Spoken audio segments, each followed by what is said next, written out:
The hammer comes down on the collection of Peggy and David Rockefeller.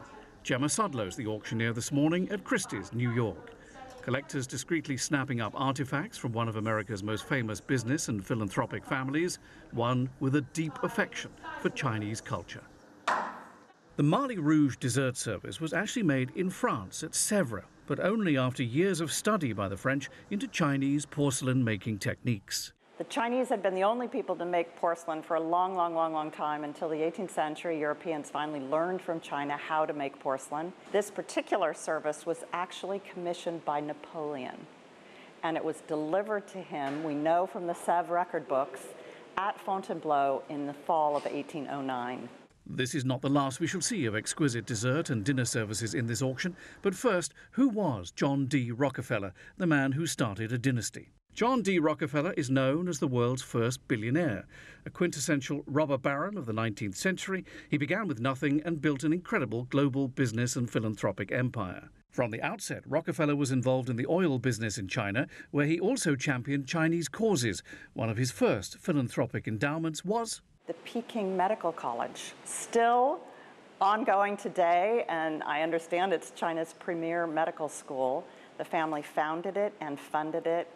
It opened in 1917, and actually he and his wife traveled to China in 1921 for a wonderful ceremony. You have to wonder what the old man would think of his ancestors selling off all this stuff from their multiple homes.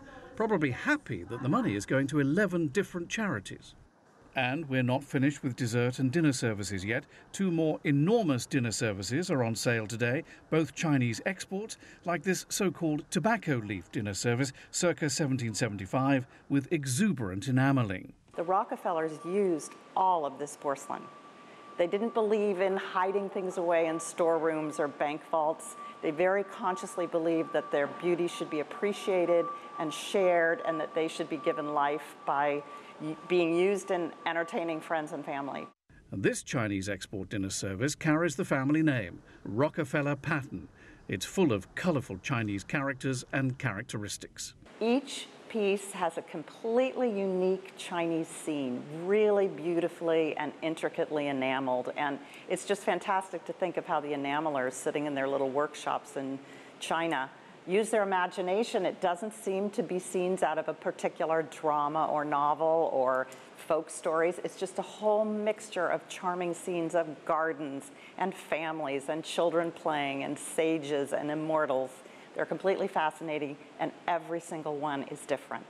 And just in case you think this sale is all about dessert and dinner services, cast your eyes on this, a gilt bronze figure of Amadeus, commissioned by Emperor Kongxi, the first of the Qing sovereigns to rule over China proper, and one of the longest-serving reigns at 61 years. All of us can appreciate its beautiful sculptural qualities, but in addition to that, for gilt bronze sculpture, it's quite large. It would have been enormously expensive to make, so we know only the emperor would have had the means to do this and the clout to order it. It's said the statue of Amadeus signifies longevity, a long life. And that's something David Rockefeller, whose name is on this sale, certainly had. He died in 2016, aged 101. John Terrett, CGTN, New York.